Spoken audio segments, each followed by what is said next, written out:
Hello, hello, good morning, and happy Thursday, June the 12th. You are tuned into the Ted Manila Information Show, TMI Show for short, because we bring you way too much information. I am Manila Chan. That over there is Ted Rall. We have the formatting of the show going the other way today. We have a guest on standby here to talk about an interesting case that you may or may not have heard about from a couple of years ago. It was ongoing for many years, which is about Happy the elephant over at the Bronx Zoo. And she's a documentary filmmaker. So about this particular topic. So we're going to bring her on in just a moment. We're trying to figure out some audio issues. So hopefully that's been sorted out, but we'll see. In the meantime, make sure you guys hit the like and the subscribe, the follow buttons, all of that, the thumbs up. Go ahead and do that for us to help us grow this little channel, because we bring it to you live Monday through Friday, 10 a.m. Eastern time. It would help a great deal if, especially I'm talking to you people on YouTube, you're watching, just hit the subscribe button.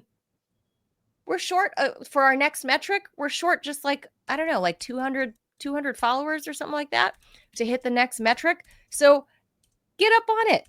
Hit the plus, hit the thumbs up button, plus or whatever. No, it's a thumbs up, and follow, subscribe. All right. So without too much further ado, Ted, I think we'll get to headline news after the guest. Guest is on the first half right now. Ted, you want to tell us a little bit? Do we have a sound check, or Yeah, we can bring her on. Let me hit the jaws. Sorry for the clunkitude, but let's just see how this goes. All right, Nancy, say something so we know you're not echoing. Hello, nice to be much here. Better. Good. Audio fix. Good. All right, that's the audio voice fix on my phone. That's the voice of Nancy Cecil. She's a Pulitzer Prize-winning photojournalist, documentary filmmaker, documentary photographer, and filmmaker. She's a former staff photographer for the New York Times. Her first documentary, Escape Artists, The Tale of Mike Jr. and Freddie, was funded in part by the Brooklyn Arts Council and the New York State Council for the Arts. The documentary premiered at DOC NYC in 2022 and has gone on to screen domestically and internationally. The film screened in March 2025 at the Fauna Animal Film Festival, and I will never be able to pronounce this right, in Tepoztlan, yes. Mexico. Tepoztlan. Wow. That took me a while too. All right, where it won a Domingo Award. So this movie concerns the Happy the Elephant lawsuit, which was initiated by a group called the Nonhuman Rights Project on behalf of an Asian elephant at the Bronx Zoo who's been there since 1977. Her name is Happy. So the NhRP filed a habeas petition back in 2018, making the, I would say, legally novel argument that Happy, who had been alone, and so elephants are famously social, since 2006, since the death of her companion partner, Grumpy, is being unlawfully imprisoned because she's isolated and her space is way too small. The group highlighted her self-awareness. That was a test. She passed a mirror self-recognition test in 2005. That's something that animal biologists say indicates that, she knows who she is, that she knows she knows what and who she is, as sort of the way we do, as evidence of her autonomy, and argued that she deserved legal personhood and the right to bodily autonomy. The zoo, unsurprisingly, fought tooth and nail. This case went all the way up to New York State's highest court, which is the Court of Appeals. Ultimately, they said that habeas only applies to human beings, not to animals, even though the court did acknowledge that elephants are very intelligent. There were dissenting judges. This was a 5-2 ruling, which I think is super interesting and shows some hope for the future. Animal rights, of course, are the core of this whole thing. Very famously, there have been some other cases around the world where animal rights have been more recognized. In Colombia, 4 years ago, a U.S. federal court recognized a community of hippos. That's a famous community of hippos that were descended from Pablo Escobar's herd of hippos as, quote, interested persons under a statute supporting a Colombian lawsuit to use contraception rather than killing them. That's a milestone in animal legal status. In Pakistan, the Islamabad High Court, that's the highest court in the nation's capital, said that animals do have legal rights under the Pakistani constitution, specifically relating to a chained elephant, but we don't know about how other animals. And in India, this is maybe the most sweeping case. In 2018, the Uttarakhand High Court, this would only be in one state in India, declared all animals in the animal kingdom, this would even include insects, as legal entities with rights, duties, and liabilities, following a case on horse transportation. This ruling later on went down in front of the Indian National Supreme Court. But so I think that one's sort of the status of animals in that particular Indian state are kind of nebulous at this point. But anyway, Nancy, thanks for joining us. Thanks for having me. I really appreciate it. So, Nancy, tell us a little bit about Happy the Elephant, why you became interested in this case, and tell us about your movie. I found out about this case from, I guess I get a lot of animal stories on Facebook because I'm inclined that way. And I think it was an article in the Post saying that this case had started in February 2020, and there would be another day of hearings at Bronx Supreme Court. So at that time, I was working on Escape Artists, but I thought, wow, I'm just going to go over there and try to film in the courtroom just in case I wanted to make a film about this. And I had press credentials, and I asked the judge, and she said no, that she wouldn't allow me to film, which is interesting because there's no, there's no sensitivity in terms of the plaintiff. Anyway, but I sat in the courthouse anyway, in the courtroom anyway, and listened to the testimony. And then I decided that I definitely wanted to do a film about her. And then I guess 1 month later, in March 2020 was, of course, the COVID lockdown. So nothing proceeded. Even the zoo was closed for, probably 6 months or something. So then I started to go and see her when the zoo opened on the monorail. That's the only way that you can see Happy. There's literally no physical contact at all. There's no exhibit. So if I go to the Bronx Zoo, I can't see her? No. You can't walk up to the elephant. No. What's the point of having her there if people can't see her? Well, that's exactly it. And I've actually timed it. You go by on a monorail. They don't slow down. And it's about 45 seconds. Oh. And I've gone so much that I really notice people's reactions. And even kids, like before you see her, you see a red panda, and kids go crazy over the red panda, even though the red panda is the small one, right? Yeah, red panda is a small one, and it's generally sleeping in the tree. Right. But, because there's a Disney movie about a red panda, I think that's the reason. Children appreciate that. And Happy doesn't move. I mean, she just really just stands there. And she's nothing like an elephant that you would see, like I saw in Thailand in a sanctuary. Just nothing like that. So her enclosure from the videos that we're playing here of passersby, I guess that's the best way we can frame that is, they're literally passersby. Her enclosure looks fairly small, and she, you cruise right past her. Right. And she's alone there. She doesn't look too happy. She is. And it's 1.5 acres that she shares. The whole exhibit is 1.5 acres, and she shares that, separated by a steel gate from the other elephant that's there, Patty.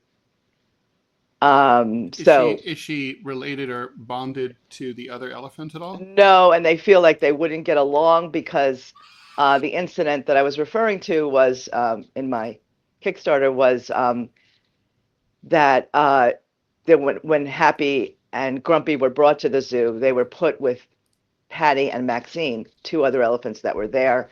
And while Happy was somewhere else, Patty and Maxine attacked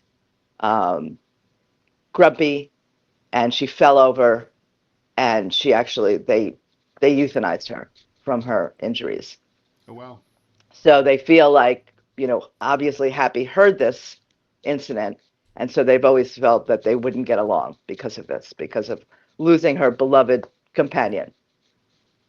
Yeah, they're elephants are famously pair bonded that way. Exactly. What is obviously this argument of must have come up in court.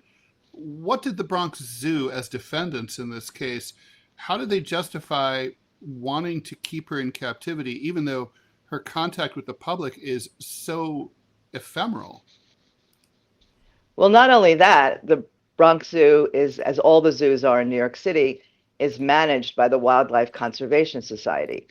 So it was, the Wildlife Conservation Society and the Bronx Zoo versus Happy and the Nonhuman Rights Project. And they didn't have a single elephant expert give an affidavit to support their case. They had none. They had vets who work for the zoo. You attribute that to, did they just not take the case seriously, or did they just not have a good defense? As far as I was concerned, they didn't have a good defense if you don't have that. And the Non-Human Rights Project had that, saying that these elephants shouldn't be there, that's not a life for them, and they fought it to the bitter end. And a part of it probably is that they don't want to be told what to do, like what. Well, this completely questions their entire model, right? I mean, like, if animals have habeas rights, then any animal, theoretically, at least any sentient, all animals are sentient, but, and sentient in the way that, like, in 2025, liberal people identify it, any sentient animal, like, any member of the cat or canine family, for example, in the zoo would be, theoretically, this would apply to them, right? Right. It would. Their case was completely based on, well, what would happen to the dairy industry in New York State if we gave, then all animals could likely get personhood. And what would happen to the whole dairy industry would fall apart. Can you explain personhood? I mean, the slippery in other slope, words, exactly. Explain personhood. In other words, are we talking about the kind of personhood like we commonly understand that, like, if there was a war, the animal could be drafted, it could collect Social Security, it can vote in elections, or are we talking about something else? It's legal personhood. That's the distinction. So, what's the distinction? The distinction is that legally, as you know, after Citizens United, a corporation is a person. It's not a thing. We may think of that, but think of a corporation as a thing. But legally, a corporation is a person and has the rights of a person. There's a river in New Zealand that's a person. There's a ship that's a person. And if those things are persons, then how can Happy be considered a thing? Because she is, under the eyes of the law, because they weren't able to get habeas corpus for Happy to be declared a person. I'm about to walk out onto a delicate limb here, but I think you probably can know where I'm going here. Under slavery, right? Enslaved blacks were not considered people or full people under the law. They were property in the same way. I mean, people could take out slave equity loans on their slaves and borrow against their value. They could insure them, in the same way we insure a car in case something happened to your slave. You could get replacement value for your slave. All that kind of thing. I mean, is this an outlandish? Some people are going to say this is outlandish because it just doesn't feel right. Other people will say maybe we just haven't gotten there yet as a society, but we will get there because it's the next logical step. I mean, I think that's what, you mentioned that there were two judges that dissented, and I know one of them, if not both, but I'm more familiar with his dissent judge. He's now the chief judge. He wasn't at the time. Kathy Hochul made him chief judge of the New York State Court of Appeals, because we didn't mention that they lost in the lower court and then they appealed, and they amazingly got an appeal, and unfortunately the appeal failed also. But he was very strong. How come they didn't appeal to SCOTUS at that point? Don't you first appeal to the highest court in the state? Yeah, but they lost. They right. They could have then. Yeah, I don't know. Maybe it was a money thing. They are working with others. Or maybe SCOTUS refused to hear the case. I mean, it's possible. Yeah, it's possible. I know they tried to, based on the dissent, they tried to appeal the appeal, but they didn't get anywhere with that. So, but the appeal is really interesting, and Judge Wilson mentioned this kind of argument about slaves, and and also like over time, things will change, but it's terrible that it isn't changing right now. Yeah, I mean, it's dumb, right? Like, if you know something's wrong, why wait for everybody to be ready? Just put it to an end, right? I mean, why does it have to go to this length? Well, why? I mean, so in Africa and in Asia, where elephants live, they have ranges naturally of many thousands of square miles, right? In the natural world, not like 1.5 acres, which is basically the size of a modest middle-class house yard in the suburbs. There's so many things I wanted to get into here. So an elephant, why? So we can all sort of get this case, like, why an elephant, right? They're widely recognized as super intelligent, long memories, social. We can relate to them. They mourn the loss of their herd members, their babies. Yes. They live a long time. That also kind of enters into it. We can relate to them. We don't other them as much, and they're cute and cool. And like, and they're big. But really, truly, should we be able to treat a centipede like shit? I mean, I didn't catch that. Should we be able to should we? I mean, so we like elephants, but should we be able to treat centipedes like shit? Should there be a hierarchy? We squash bugs. Of living things. I mean, like, it's totally. We can kill rats, no problem. I mean, the mayor campaigns on that. But you can't kill. I mean, it's like, you can't kill dogs and cats. That's wrong because we like those.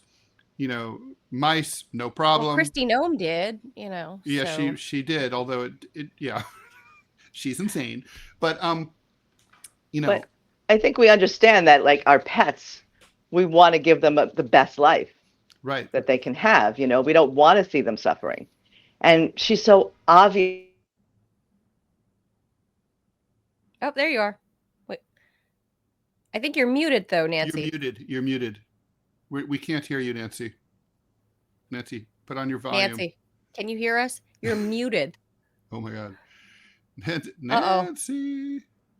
Nancy, you're muted. You're muted. You're muted. We can't hear you. We cannot hear you. Cannot hear you at all. There's some You're button muted on your phone. The phone went to mute. Your phone. It's on your phone. Maybe you tapped the screen or something. Touch the screen. Yeah, I saw the screen wipe. Yeah. Still Nope. can't hear you. I don't know if it's an iPhone. Do we know? iPhone? Yeah. Touch the screen again and see if the Touch mute the button's screen. on. Touch the screen. I think she can hear us, though. I think she can. She can Okay. hear us. We can't hear her. We can't hear her. More importantly, that we could hear her than she could hear us. But we. Yeah, maybe the headphone. Take off the headphones. Yeah, maybe just take off the headphones. Just unplug. Just do it by phone. Let's All right. see. I don't hear anything yet. I still don't hear. No, it's on the phone. It's the phone. It's on the phone, which The is phone weird. is muted. She was totally fine a second ago or a moment ago. Let's see if we get Nancy back. But All right. well, Show look Nancy. at all Nancy, this B-roll. Why don't This you B-roll that I have from the Yeah, the well, Bronx Zoo. let's talk about this. So, I mean, But like, look, this is it's on a cable. It looks. I mean, I've never Mhm. been to the Bronx Zoo, but it looks like all the viewers, or I don't know, the visitors are on a freaking cable car. yeah, I've that's right. never seen anything like that for a zoo.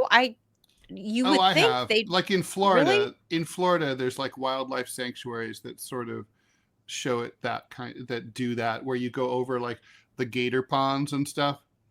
I mean, Well, I mean, I obviously, get a it's not. You gator can't walk pond, around down there. but like, so here's this elephant. Like, I was just at the National Zoo very recently, just a few weeks ago, and they don't have a very big enclosure either for the elephants there. And this is a National Zoo, the Smithsonian Zoo, Hmm. and it's a huge zoo. But like the elephants, given their size, I see Nancy's back. Let's try Nancy again. How's it? Hey Nancy, Am I back? there you are. Yes. Yes, I was just Okay. saying at the National Zoo here in DC, the elephant enclosure, I would venture to say, is no more than like an acre and a half to 2. Right. I mean, and there are like 2 or 3 elephants there at the Right. National Zoo, and they don't have any natural grass growing. There's no like natural, like there's no everything is a very contrived environment for them. Right. There's nothing natural about their environment, and it always makes me sad. And I think those are Asian elephants too, because they have the smaller ears. Right. So, and you can't really get that close to them, but given that they have like 3 elephants in maybe 2 acres, I mean, people can walk, and we're still a great distance from them, but it's still kind of depressing to see, because they're Asian elephants, and they've created like this fake dry climate for them, which is really weird. There's Yeah, no because that's not greenery. what they would have. They That's normally not would what live Asia. in a jungle No, environment, very lush. right. And not to This mention, like elephants no need sense. to fuck with trees. It's one of their things. There's Right? no trees at the Yeah. National Zoo. I mean, Happy's environment is a little better than the National Zoo's environment for the It elephants. sounds like it, yeah. Because But there are trees. yeah, there's at least green I give them that. trees. So, but And what about there's a climate issue no too, right? Nobody ever talks about. I mean, yeah, New York is warmer than it used to, but Right. elephants don't live in New York for a reason, right? Well, I mean, there's a lot of reasons, but it's not the temperature is wrong for them. They live in much warmer places than New York and Washington. Right. So that's what I was saying. So it's only open. This Wild Asia monorail is only open from May through early November. So about 6 months of the year. They're in way worse conditions. They're in a concrete barn for 6 Right. months. Yep. Heated, And- oh right? god. Yeah, heated barn. So So they're like in this- elephant Guantanamo for Exactly. So Oh. this is what they're holding on to for dear life. And I just feel like people have to know about this. There was a lot of press when there was the court case, but when the court case ended, the conversation ended basically. All right. Right. Well, so that's one court case. That's one elephant. There's 50 states. I mean, Right. there's- They're working on. and there's In new fact, in situations, California, right? in Yeah. Los Angeles, they just filed suit on behalf of Billy and Tina. And you'll appreciate this, Ted, with your experience with LA courts. They tried to file on behalf of these 2 elephants 5 times, and they weren't allowed to file. And then on the 6th time, they filed. So what they were doing was they were sending them to Tulsa, Oklahoma. I guess because they decided they couldn't take care of them. I'm not entirely sure about that, but they were sending them to Tulsa, another place that has a lot of elephants and not a lot of land, much more than LA, but per elephant, not a lot. And they wanted, the Nonhuman Rights Project wanted them to go to a sanctuary. And at 1 a.m. or 1:30, something like that, they got them in a truck and they sent them to Tulsa. They treated him like Abrego Garcia. Just Yes. the bums rush. Like It was once they ice. Get filed, these once they, elephants out of state. yes, once they filed the lawsuit, once on the 6th time, once they were able to file the lawsuit, Talk boom, about the gone. elephant in the room, or not in the state. Wow. In this Not case. in the state anymore. Exactly. Yeah. So there That's- wouldn't be any protesters. And actually Cher had gotten involved and had protested the way that they were being treated and that they should also go to a sanctuary. So okay, that was, you answered my question. I was going to say, after over 50 years in captivity for Happy, right, where would she go next if she did win any sort of I don't know, a change in her situation, which she would then go to a sanctuary, not go to the wild. I mean, she could sue again under a different theory. No, she would go to a sanctuary. No, Manila's asking, like, where would she go? So she can't go back to Thailand because, probably her age and it's too far. She would probably go to the elephant sanctuary in Tennessee, where there's 2,000 acres. She could hang out with who she wants to hang out with or not. However she wants to live her life, she could live her life among other elephants in a huge space. Because they have, if you look this up, if you go to the site, they have elephant cam. And honestly, you rarely see elephants because there's a wide space for them to cover, and they don't always, appear on camera. So that's probably where she would go. There's another place in California, which is called Performing Animal Welfare Society, and that's another sanctuary, but that's farther, of course. So Nancy, you have a Kickstarter up Kickstarter, yeah, for this movie. It's called Happy in the Bronx. So people should search for Happy. Go to Kickstarter and go to Happy in the Bronx and support this project. So what is the, tell us about the film, and then before we let you go, like, okay, what was your take? One second, Robbie's got a question for Nancy. Robbie's our producer. So I'm gonna pop Robbie in there. Okay, hi Robbie. Howdy. No, just a quick question. I mean, one thing I was thinking, personally, I think that zoos should just be banned. I don't really see the point of them. You're right. I mean, just to be completely honest with you. The concern that I have with personhood, for animals is I live here in Montana, and people like cute animals. Well, here in Montana, we have lots of cute animals called cows, and so we eat them. And so the concern is that I have, if animals start getting personhood, then could lawsuits be brought, say, hey, you're murdering these cows, you can't eat them. Is that a viable concern, or am I just completely off the reservation here? I mean, that was the argument that the zoo, that's exactly the argument that the zoo made. They said it with dairy, that, that we would make the dairy industry collapse in New York State if cows also got personhood. So, that's like, stay off my tits. Yeah. I mean, it's a valid concern, right? Because if you open this Pandora's box, where does it stop? Right. I just seems like to me, just closing zoos just makes more sense than making giving animals. Yeah. The argument for zoos, which I've always thought was weak, was the educational component. Like, people get to understand about the natural environment by seeing animals up close. We have the in the most unnatural environment. In the most unnatural environment, right? But it's like with her, like, what are you really seeing? Right. These are like stereotypical behaviors. She stands there and she rock back and forth. It's extremely depressing. Every time I go, and I probably will go next week. I can only go on free day because I don't want to spend any more money. You have to pay $7 even on free day to go on the monorail.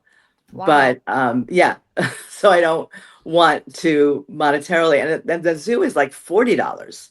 It's incredibly expensive, and also I should add, it's one of the poorest. You get snacks. It's exactly, and you will, because it's big, and you get hot. Yeah, you get hot, you get hungry, you get thirsty. It's a long walk. Yeah, so it's a lot of revenue for them. I mean, I can't see any other reason why they would keep them. No humane reason, that's for sure. Yeah, I feel like it's obviously very exploitative to the animals, and it's cruel. It is needlessly cruel. Like this cruel. Poor girl. Yeah. This poor thing. Yeah. So now, like Ted said, before we let you go, tell us about your film and how they can support you and all of that good stuff, and where they can find you. Well, Kickstarter, of course. I don't know. Can you guys pop in the link for that? Yeah. In the chat? Yeah. Tell me the link. I'll pop it on the screen. Oh God. it. I Or should have just sent it to you before. they go to Kickstarter. Kickstarter and they just Kickstarter.com. look up the way this is my name. There's a way it's spelled as like Cecil, like Diesel, except with an Ah, S. It's German. Siesel. Siesel, right? Or Happy just the like, Elephant, I imagine. Or Happy in the Bronx. or happy in the happy. There's probably a lot of happy Happy in the Bronx. content, but Right. Happy in the Bronx is the name of the film. Not that many people are yeah, happy in the Bronx. So we're trying to raise money to finish the film quickly. My last film took me 8 years to get enough funding to finish it because I'm a photojournalist. I'm not making a lot of money, if any. So, and I have to, pay people. So, yeah, so that's the point of like doing this, trying to do it quickly and raise the money and get this out there, have community screenings, hope to get into Doc NYC again, and yeah, show this to the people of New York City. yeah, raise should also- awareness. Raise awareness. I should also mention quickly that my city council person, who's now being primaried, unfortunately, introduced an elephant ban bill in city council, and she introduced it twice. They never voted on it because you have to get co-sponsors in order to bring it to a vote. But unfortunately, she's being primaried. I hope she's going to win. But anyway, if that passes city council, elephant would have to have 15 acres, and they don't have 15 acres. Obviously, they Right. don't even have that at the zoo to spare. So I think then they would be going to Tennessee. So the legislative possibility is another way to solve this. And if people know about it, then they can call their city council person and say, write to their city council person and say, support this. It's only right. It's only fair. And I'm finding that a lot of people who message me are saying that exact thing. So hopefully it'll be successful. okay. Yeah, well, Yeah. we will post a link to your Kickstarter and everything into the bio and when this becomes a video, when it's no Right. longer live, Right. so that way people can see how they can help and support, help Happy. Like this is so sad, and I would say to anybody else, since we're on the subject, is people really ought to look at the conditions. I mean, not that the National Zoo isn't beautiful and much bigger, it sounds like, than the Bronx Zoo. But if you look at the elephant enclosure, it is sad and depressing. And, they built a bridge over the elephant enclosure so people can kind of like look over and down as the elephants cross under. But then you got kids throwing crap into it's awful. And they just shouldn't be there. It's in this like clay. It looks like a giant terracotta environment. Oh my And God. people really ought to see what the National Zoo conditions are like for like 3 elephants. It's very, very sad. It looks nothing like Happy's looks much better than what's going on at the National Zoo. And the National Zoo makes a gajillion dollars with, with donors, people that want their names on, park benches and Right. what have Right. you. But the elephant enclosures, while it's beautiful for humans, it's a shit environment for the elephants. It's Right. very sad. Right. I mean, it's beautiful. The Bronx Zoo is a beautiful park. Have birds and turtles and fish and, things that can live better lives than they would live, even in a city park, and it is a beautiful park, but it isn't a place for most animals, I would say. Yeah, especially not a large one like this. So yeah, Yeah. we'll No. post a link. The largest land when mammal. this becomes a video. She shouldn't The be living largest like land that. animal. That's right. Yes, That's right. the So largest. it's very, very sad.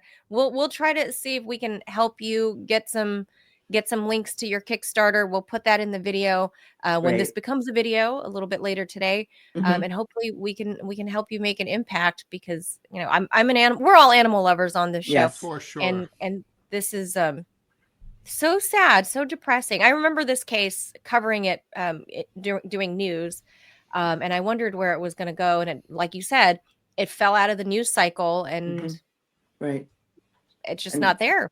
And now there's no concern or interest or anything. And, now actually New Yorkers do care and they are interested if they have the If this were on the information. ballot, right? Like if this were a ballot initiative, Yeah. should this elephant stay at the Bronx Zoo or should this elephant be sent to a sanctuary in Tennessee? It would pass overwhelmingly. It would pass. Overwhelmingly. Yeah. I bet it. Yeah. I doubt that it would like get under 80%. Right. Yeah. Wow. And that's why most city council members don't know about it. I mean, there are ones in the Bronx that are probably getting money from the zoo, but other than that, most people don't know about her. Yeah. And this situation. Yeah, I forgot about Happy, so I'm glad. I mean, that it's like I had flashbacks to back in the 1980s when I first came to New York. There were still big animals at the Central Park Zoo, which is a tiny zoo. Wow. It's basically like it's a zoo that you would expect to find in a small town in the South or something. It's just like so tiny, and they had like big ass animals like giraffes in like these cages that they could barely move around. I mean, it was horrid. How sad. Yeah. They had an elephant there too, I think, and also in Prospect Park Zoo. Oh, I mean, that elephant was like basically was like that horrible? I've seen basically pictures. like in a cell. Right, in a cell, barren cell. Yeah, with just bars, old school. Yeah. So sad. I mean, at a certain point, people were just like, there were so many complaints that they put an end to it. Now it's a pretty decent park. That's a decent zoo. I mean, relatively. There's seals, that kind of thing. Right. Although seals are smart and they shouldn't be there either. Well, yeah, they shouldn't. Dolphins, smart. I don't think they have dolphins, but they don't have dolphins. They probably do at the aquarium, which is also run by the Wildlife Conservation Society. By the way, Conservation Society. It's a really interesting thing before I let you go, Nancy. Years ago, I think this was about 25 years ago, and there's sometimes the video pops up on YouTube. There was a very famously depressed polar bear at the Central Park Zoo that had an indoor out. It had a water section and a above ground section, and it was famously depressed. It basically went back and forth, back and forth, back and forth, back and forth all day.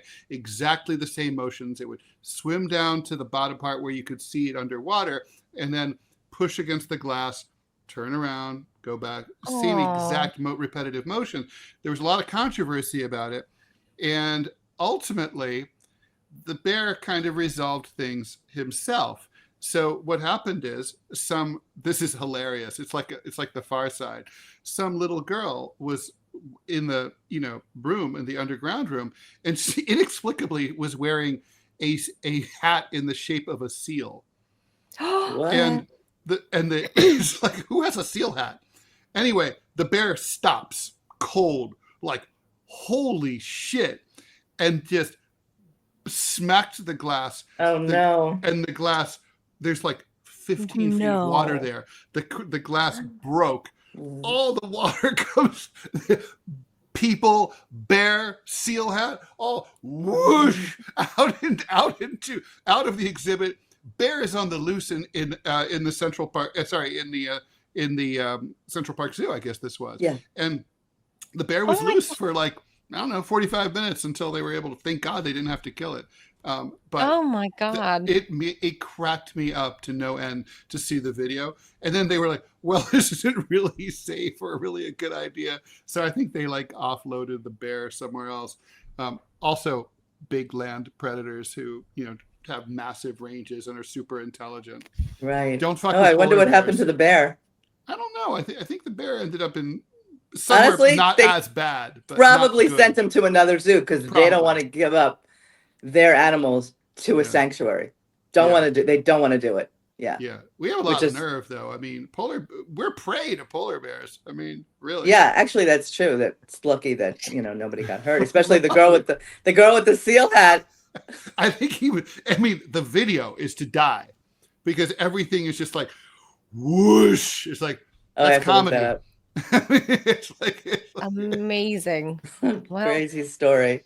Anyway, well, let's keep happy in the news. As the tigress at the San Francisco Zoo. I love that story. Yeah, we got to keep happy in the news, right. and anybody that's an animal lover, please go, if you're in the position, help Nancy finish her film, Happy in the Bronx. Finish the film. Yeah, how many more days are left on the Kickstarter? 21. Okay, that's not a long time. We're trying to reach 5,000 by this weekend. Go and donate. It's not that much money if enough people do it. All right. If enough people do it, couple bucks, throw in a couple bucks. Yeah. And it's all or nothing. We should add that. All or nothing. Oh, in other words, if you don't get there, if you don't make the goal, you don't get a penny. Right. So That's not the way like a Kickstarter grift, works. like a GoFundMe, where it's like, like we got, I needed Right. $20,000. I got $6,000. I couldn't. That wasn't enough to do my project. Right, So I spent right, the right. $6,000 on, Oh, I get see. nada. So they don't Vacation. charge the credit card They unless refund the other you make your people. goal. Okay. Well, it's not even refunding. They don't charge it until you make your goal. Oh, I So see. that's the way. So it's a Kickstarter. pledge. It's Ted- really a pledge. Pledge. It's a pledge, right? Yeah. Ted has done it, and he's been successful. I have done it. Yeah. So I'm listening to him telling me that I should be more on social media. Gotta. Yeah, I mean, Yeah. people love Americans love animals, so I think it's a great cause. All right. So, All right. Nancy Cecil. Diesel, like Diesel. Cecil is a Like Pulitzer Diesel, Prize except with an S. photojournalist, documentary filmmaker, photographer, and filmmaker. Thanks for joining us, Nancy. Thank you Thank for inviting you so me. much. Bye. Take care. Bye.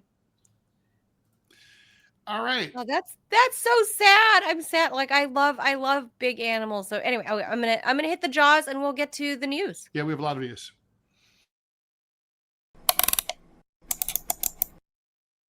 Air India flight carrying 242 passengers and crew members crashed shortly after takeoff in the western Indian city of Ahmedabad. That happened earlier today. There's no immediate information about any survivors, but India's health minister said many people had died. I would doubt that there were any survivors based on the footage of the wreckage. Everybody. So yeah, all the news is coming out. It's all the Everyone's passengers, dead. crew, everyone's And dead, there's people on the ground too. in the building. They the- crashed into a medical college, and we don't know yet how many. The plane departed at 1:38 p.m. local time, headed for London's Gatwick Airport, crashed into the dining hall at the local medical school, as Manila said. At least 5 students died, according to the dean of the college. Photos of the crash site and footage show plumes of black smoke coming from the wreckage, firefighters dousing charred residential buildings. The tail of the plane was hanging out of a damaged building. So this was a Boeing 7878 Dreamliner, a big plane carrying 169 Indian citizens, 53 Brits, 73 Portuguese, and 1 Canadian. Injured people were taken to hospitals, but it was unclear. Well, they were on the ground. The plane left Sandar Vallabhbhai Patel International Airport. The airport shut down temporarily, and it had been due to arrive in London at 6:25 p.m. Well, Ted, had they not crashed into the medical college and just the building next door, they would have been right there. People could have helped them. There's like medical students there. So right. horrible irony. Oh my God. Horrible irony. Like I get you're trying to get to help immediately, but there was a Mayday call from my understanding. They haven't recovered the black box yet. They don't. I mean, it's amazing that. Here's the weird thing, Ted, and I'm going to bring up some 9/11 truther shit. So everybody in Rumble, get your antennas up. So this is a big ass Boeing 787 Dreamliner. This is like one of the newer models. Fully loaded with fuel. This is like the Cadillac of Boeing planes, right? Like this is like the brand new Cadillac of Boeing. Well, isn't that jets. kind of an oxymoron at this point? What, the Cadillac? Cadillac of Boeing? Yes. The at Cadillac. This point, well, it's like this is like their top. It's top the best brand, sell at Guantanamo, you know. This is like the top trim level, top model that Boeing It's brand new. made, which isn't saying much. I'm just saying. But It nonetheless, used to.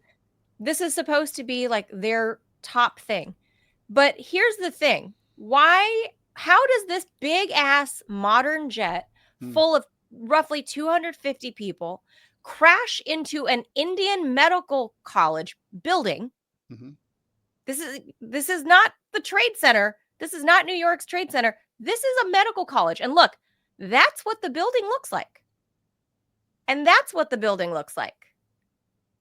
Why did this building not come tumbling down?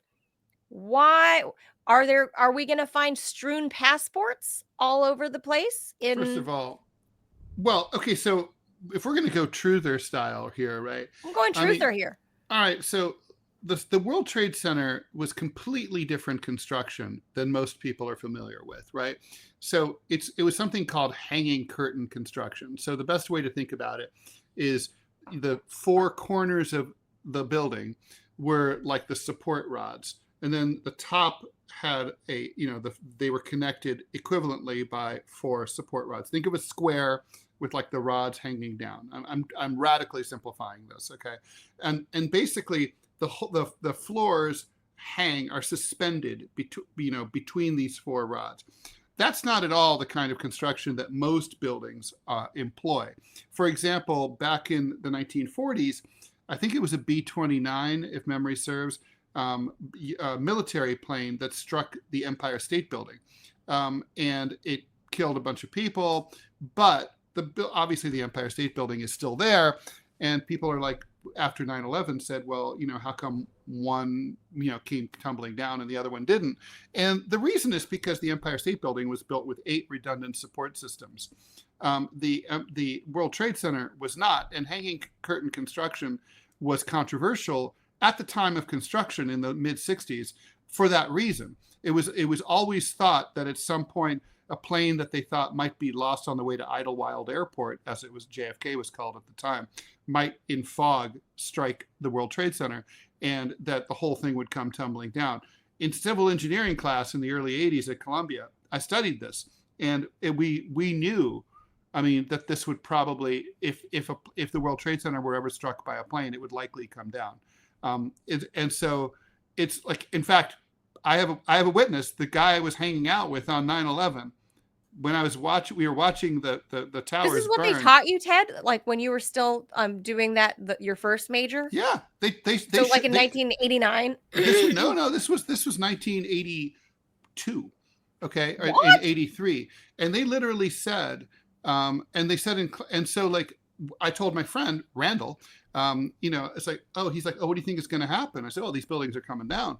And he's like, what do you mean? I go, they're coming down. So he's like, what about the fire department? I'm like, they're not going to go in. They're just going to cordon off the area and evacuate the entire area because these buildings are coming down.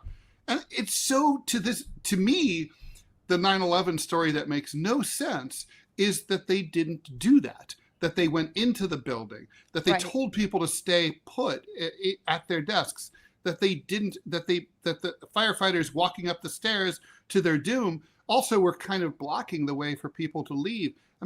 The stupidity it doesn't take away from the bravery, but the stupidity of it was insane.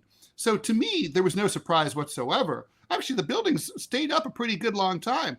Everyone could have gotten out if they just needed to follow like the procedure that everybody knew needed to be followed, and they just didn't do it.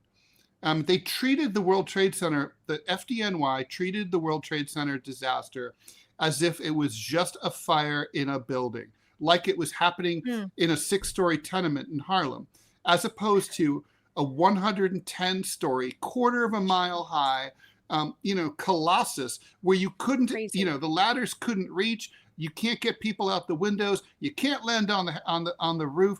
There's no contiguous stairwell all the way down.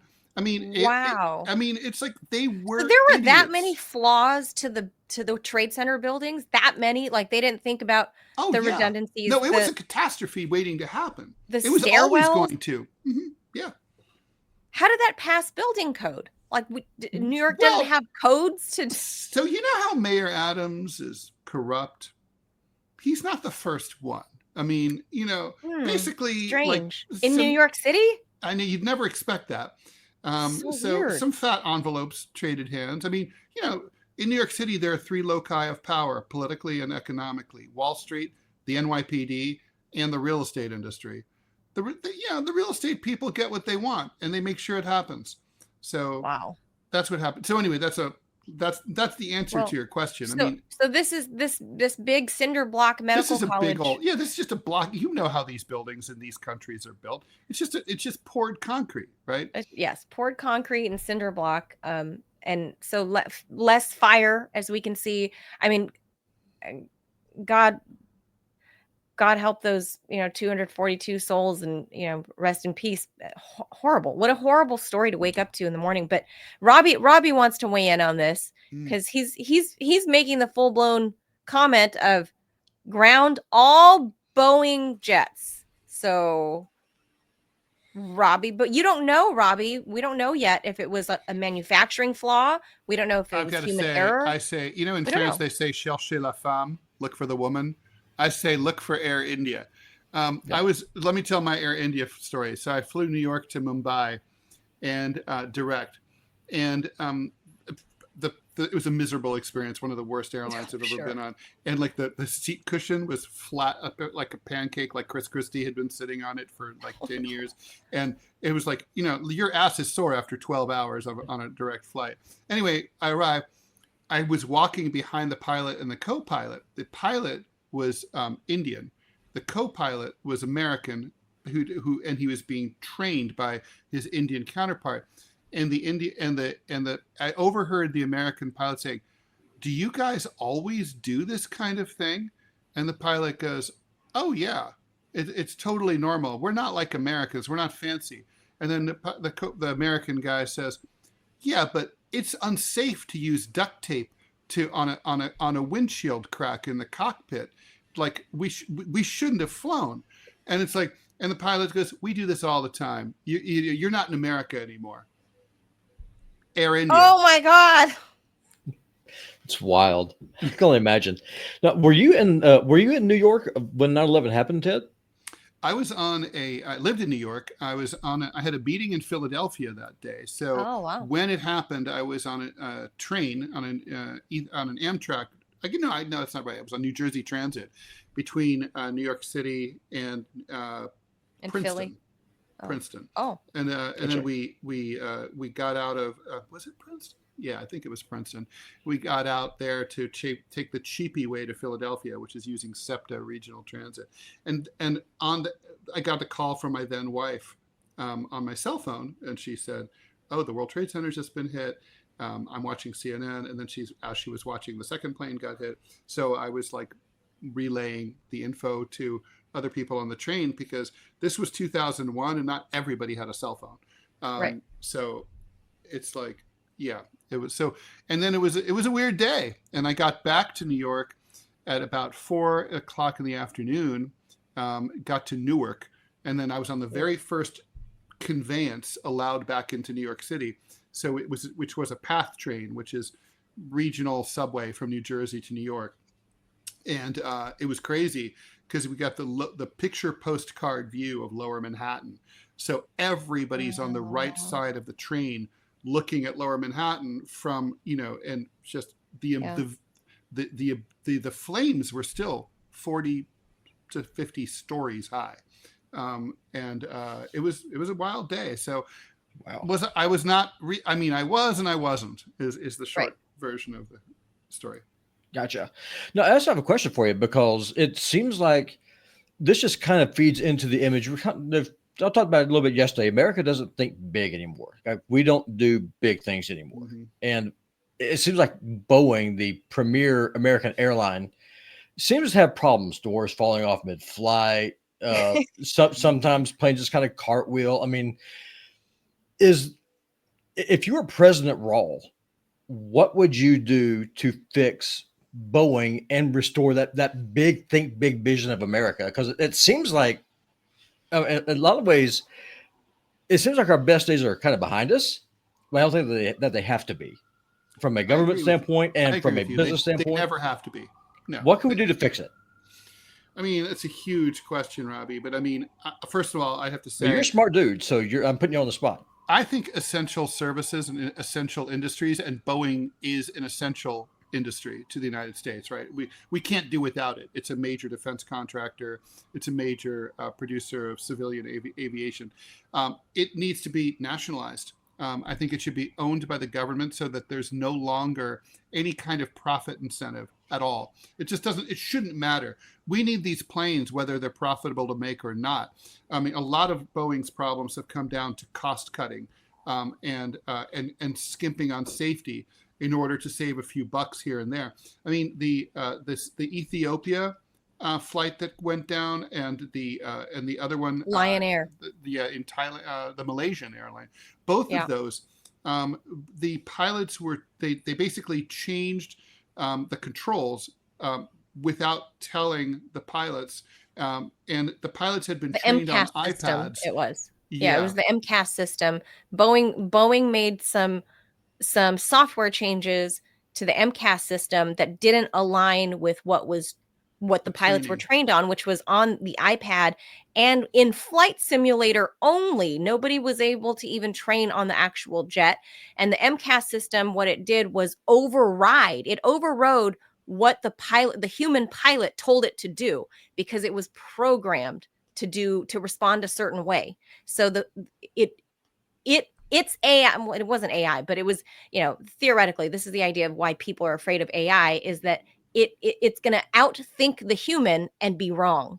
And that's basically what happened. That's right. Exactly. I mean, it's sort of like sometimes if you've ever driven a car that has like the auto guide feature, where like I have that in my car. If it starts to drift off to like to the left or to the right too much, it will correct you. The steering wheel will adjust automatically. Yes. And it doesn't always know that, for example, there's a raccoon in the road and you're trying to not hit the raccoon. Right. And so it's just sort of like outthinking you. But you're right. You shouldn't hit the raccoon if you can avoid it without, losing control of your car.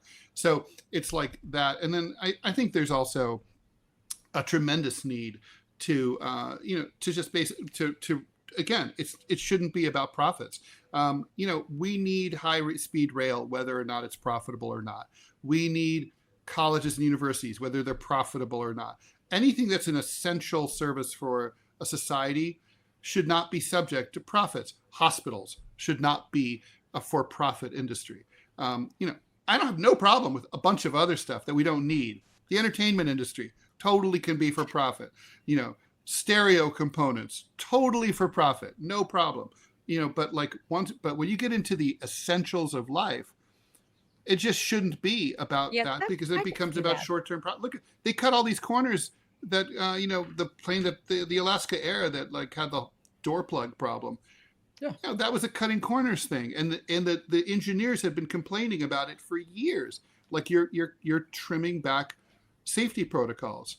Boeing used to be like an ace company. Yeah, and the things I just don't understand it. No, I don't travel as much as y'all do, and I'm here in the middle of nowhere, Montana. I don't know why we don't have a rail going from Kalispell to New York. We should. Me neither. We should have a rail going from New York to Seattle. I mean, honestly.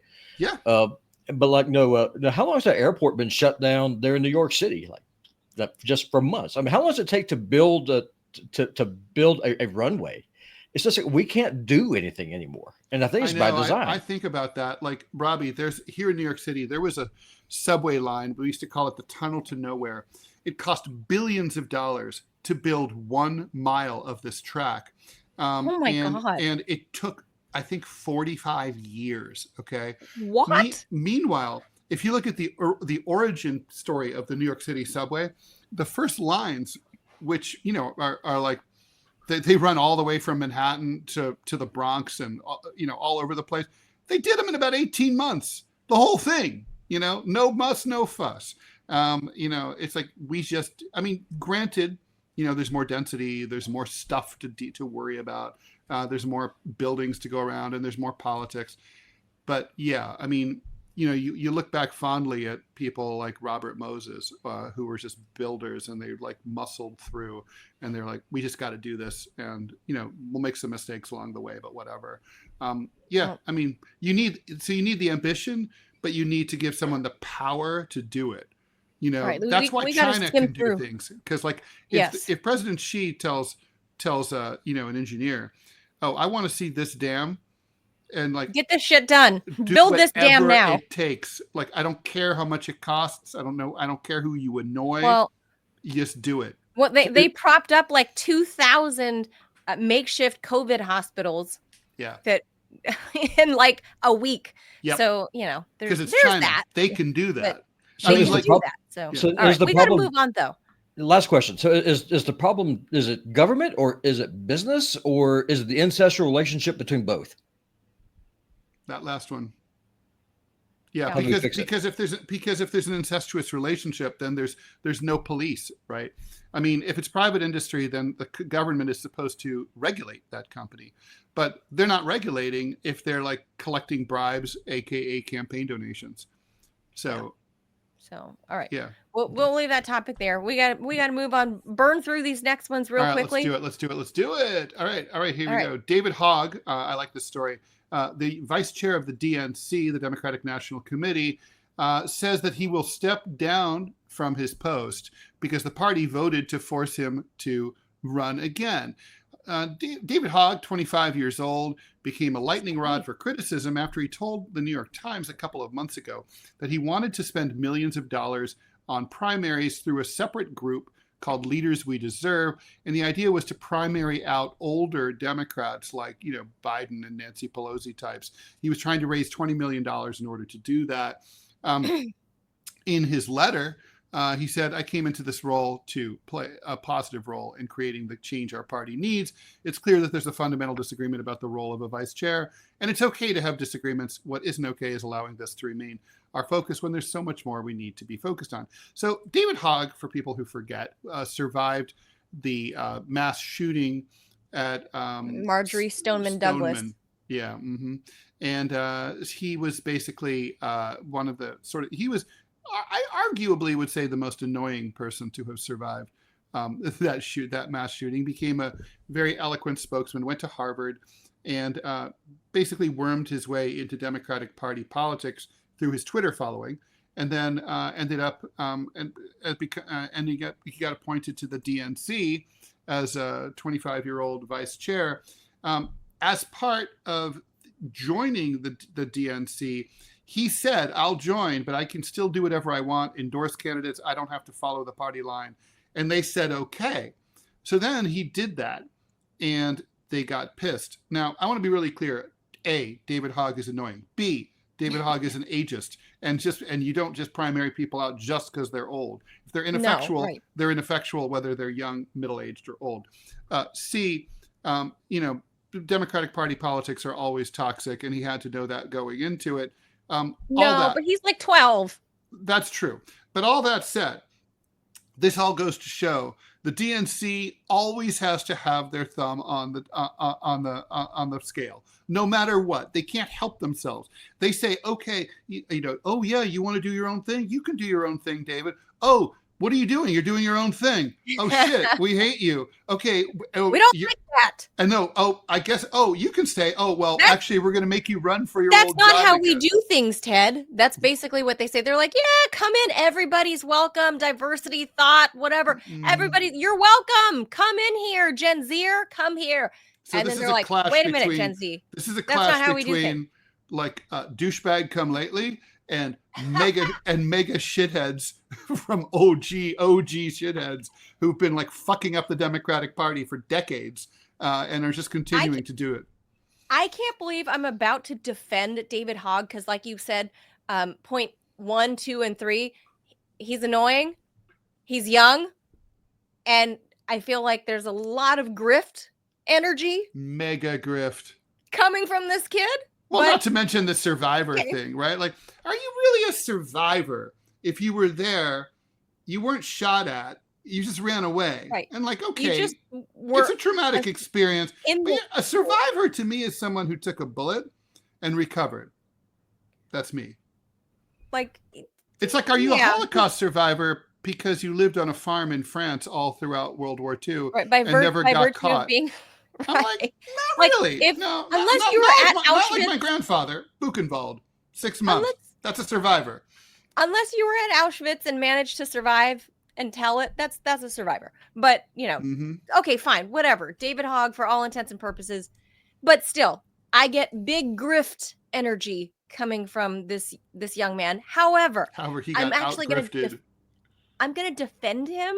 I can't believe I'm doing this because I just find like he has like a really smug air about him. He's very punchable. I would say shootable, but someone tried to almost do that. Oh, he's just got one of those faces and the vibe. Okay, so fine. Let's establish Manila not like Hogg. Okay, fine. But I'm going to defend him because in his defense, it's that the DNC, obviously, with the end result of the 24 elections, obviously the DNC ain't doing something right, ain't doing a lot of things right. let's point to the cold, dead hands of my Senator Dianne Feinstein that literally hung onto her seat until the day she died. Like they couldn't get her out of office. They wanted to. Yeah, but they in fairness, tried. Manila, she was sharp as a tack until the moment right. she died. That's right. She was like, she was still serving her country as like a doorstop. She was a paperweight. She was obviously one of she would have been one she of was the a chairs. really good planter. Ted, she was one of the chairs of the Senate. What is it? It's like the technology group. I forget what it's called, what they call it. Hilarious. She was, questioning Mark Zuckerberg a number of times about the Facebook until the day she died. And I'm not sure she ever learned how to use it. But anyway, that is my example there as to why the youth, like even if it's David Hogg, is necessary to come into the DNC to perhaps gain a semblance of the Democratic Party that they were maybe in the JFK, RFK days, maybe some semblance of returning to caring about the working class, maybe some semblance of caring about Medicare for all, stuff like that young people care about, college education, stuff that young people care about. I mean, should you need to pay $200,000 to get a 4-year degree? Or these are the things that Gen Zers care about, and their representation matters. And that's the irony at the DNC is they're like, representation matters. It matters. That's why we could only have one chair for this that's male, and then the other chair, the other chair is reserved. One chair is reserved for female, and the other chair can be open to whoever wins. And they're trying to get him out based on a technicality of that. They're like, well, we can't have two chair people be males, even though one of them is a black male. Don't know if that gives him some DEI points at the DNC, but David Hogg is a straight cis white male. Wait, I was going to say, isn't he gay? David Hogg? I don't think so. No, I thought he was. No, I think he's a plain old straight white kid from Florida. Nice. So the DNC is trying to ouster him based on that, which is the irony, because they're like, we care about young people. We want to hear their thoughts. And this kid wants to usher in. I agree with his ageism, because Ted, we're ageist too. We're like, there are certain things that come with ageism, and you cannot deny that Joe Biden being 104 or Dianne Feinstein being 137 before she finally vacated office one way or another. There are things that come with being old, and no doubt, David Hogg Manila, is but right. that's the thing is, unless I look, pardon me if I've missed it, but I haven't heard David sort of thread the needle between people who are senile and can't do and ineffectual. Right, he's like just Biden saying old. He's saying older, and the impression, when someone who's 25 couldn't be wetter behind the ears if he'd just gone over Niagara Falls. He says that, it says like, like anyone who's old, he means like 32-year-olds. I'm old to him. I'm 20 years older than him. I'm old enough to be his mother. I'm ancient. I'm a fossil to him. So, right. It's like, so if he was saying like, listen, we need to get out ineffectual people who, in some cases are too old. No argument here. But he's not. He hasn't been clear on that. He's made a shit case for why the age part matters, and he probably should work on that delivery a little bit about these are the things that come, my concerns associated with age related time in office. Time. Well, he did go to Harvard. There. Presumably, he knows how to speak clearly. So if he had it to say, presumably he'd know how to say it, right? He got into Harvard because he was a Parkland survivor. Totally. Yeah. And I would love to see what his high school records were, because he strikes me as a little bit of a derpy kid that's kind of like a bro. And then Agreed. He grifted on the, so. Yeah, no. I don't know. That was my take as well. All right, let's keep going here. And then last, but not last, No. penultimately last, Israel appears to be preparing to launch an attack on Iran. That, according to officials in the U.S. and Europe. World War III. War III. Trump, yeah, what could go wrong? Trump had threatened to do the attack, but I kind of doubted seriously that was going to happen. Anyway, the concern about a potential Israeli strike and the prospect that Iran could retaliate led the U.S. to withdraw all of its diplomats from Iraq and authorize the voluntary departure of U.S. military family members from the Middle East from places like Bahrain. It's unclear how extensive an attack Israel might be preparing, if in fact they do, but Netanyahu is pressuring Trump to allow Israel to attack. Trump waved off another plan to attack a few months ago, saying that he wanted a chance to negotiate a nuke plan with Iran that would put an end to any possibility of a nuclear weapons program. 2 weeks ago, Trump warned Netanyahu not to do this while negotiations were underway. It's not clear exactly what Trump has said to Bibi this time, but apparently Trump is a little bit less optimistic about the peace negotiations between the U.S. and Iran. So it might be that this is happening. Between you and me, I'm 60-40 thinking there will be no attack. This is all just part of Trump's usual technique of blustering and threatening to try to make negotiations and talks go his way. He does it in every respect. He did it with, the Chinese about the tariffs. He just always screams and yells and says, I'll do whatever to get my way. So, it's like, okay, Iranians, you don't want to play nice. Fuck you. Well, I'll let Bibi have his way and bomb you. Yes. But so here's I mean, my it could thing, happen, but I doubt it. Last night, deep into the night, well into the night, not deep, well into the night when most people are having dinner and chilling in front of the TV, 8, 9 o'clock at night, Marco Rubio announced that he is clearing out all all American embassy workers out of Baghdad and all adjoining countries, nearby areas.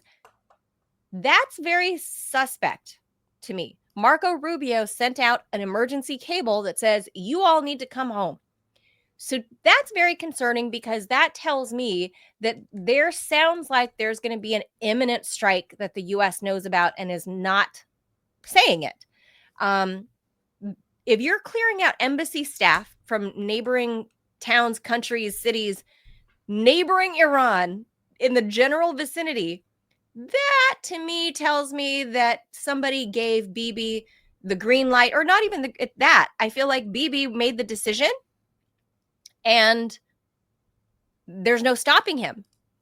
Thus, Marco Rubio having to issue an evacuation order to embassy workers. Mm-hmm. So I'm very suspect about what's going to happen next in the next, 48 hours. And I suspect that Mossad is working diligently right now to figure out exactly where they're going to strike. But I think something is afoot. Quick ad. Still haven't tried 1775 coffee? Now's your shot. The 1775 starter kit just dropped. Only 1,000 units. You're getting the bold dark roast that hits harder than a CNN fact check, the smooth medium roast, and the Vitality mushroom coffee for clean energy and laser focus.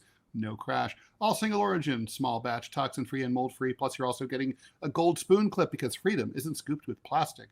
A frother strong enough to stir up your coffee and your mother-in-law's political opinions, and a black 1775 tumbler that says, I don't take life advice or caffeine from a woke sea witch. $170 worth of coffee and gear, yours for $99. This is for the ones who have been watching 1775 blow up on Rumble, wondering if it's actually worth it. Spoiler, it is. Go to 1775coffee.com/studio and grab your starter kit before they're gone. Bold beans, clean fuel, and a morning routine that stands for something just like Rumble does. Start your day with coffee that actually backs what you believe. All right, we have one more story. Today is Loving Day. Loving Day commemorates the landmark 1967 Loving versus Virginia Supreme Court decision, and there's also a movie called Loving, that legalized interracial marriage in the U.S. Loving Day is a global day of visibility, education, and community, and particularly significant for interracial couples and multiracial families. The freedom to marry or not to marry a person of another race resides with the individual and cannot be infringed by the state. It is hard to imagine now that there was a time when this statement was not true. This, however, was the reality in America in a number of states before 1967. On June 12th, the U.S. Supreme Court struck down laws in several states that banned interracial marriage. This was sparked by Loving versus Virginia, a court case involving Richard and Mildred Loving, who were an interracial couple. He was white, she was black, from Virginia, who married in 1958. Mildred and Richard started out as childhood friends, and over the years, their friendship became a love affair. On her 18th birthday in 1958, they got married in Washington, D.C. 2 weeks later, they were arrested by the authorities. They were unaware that the state where they resided considered interracial marriage to be illegal. Pleading guilty, they left Virginia. They moved to D.C., where they pursued legal action by writing a plea to Attorney General Robert F. Kennedy. This case eventually went to the ACLU, and the Supreme Court ultimately ruled in their favor. After that, they went back home to Virginia. They settled with their 3 kids. They fought back against the laws that forbid their partnership and ultimately won the right to marry. They changed the lives of millions of Americans, including me, Ted Rall. And me. I married an Asian woman. That would have been illegal in certain states. I live in Virginia. 1967. That's true. I'm married to a big old honky. Yes, he is. Yes, he is. And so, yeah, I mean, look, I want to be clear. It was not like, you could have gotten interracially married in Ohio, let's say, back then. You could or couldn't? Could. In the 50s. But the point is that the fact that there were any states where that was not the case was frankly an abomination. And it's, it's unbelievable that it took so long for this insane vestige of, slavery and everything to be abolished. And I'm going to pop on producer Robbie again because he and his family, they are the modern day Lovings. And we are. And Robbie, you guys fled Florida for that reason, right? To go to Montana because you married a dark-skinned woman. I did. So I brought her to the whitest state in the union. So that just makes the most sense. Ron DeSantis. Well, That's right. Yeah. It's fun. I married up for sure. I don't know why the hell she decided to marry me, but she did. Was not her best life decision. But it was for you. When I got married, there was a Latina woman who worked in my office when I worked in an office, and she said, you married up. I said, what do you mean? She goes, oh, in America, she was very serious. She's like, the only way a white guy can marry up is by marrying an Asian. I was like, what are you talking about, woman? It was just so, and I was like, but you're Latina. Like, are you saying? And she's like, oh yeah, if you married me, you'd be marrying down. I'm like, what? Weird. So people have these ideas. Now, I'll tell you what, our wedding, it was either going to be the biggest party of all time or devolve into a race riot. It was going to be one of the two things. And it Maybe was both. Well, I mean, everyone got along great. It was a lot of fun. Like my family, they're a bunch of rednecks. Kiz's family, obviously not rednecks, and so we had no idea what the hell was going to happen. And it was a lot of fun. It was a good time. when you introduced her to your family? My grandmother would not let her. And I'm not asking the other way around because Sure. Black people are really welcoming. That's never been an issue as far as I'm concerned. Like I've walked in, I've been like the only white person in the Black bar. No muss, no fuss. The other way around. So how'd it go? So my wife was not allowed in my grandmother's house. Oh wow. I mean, so she was not allowed to come in. So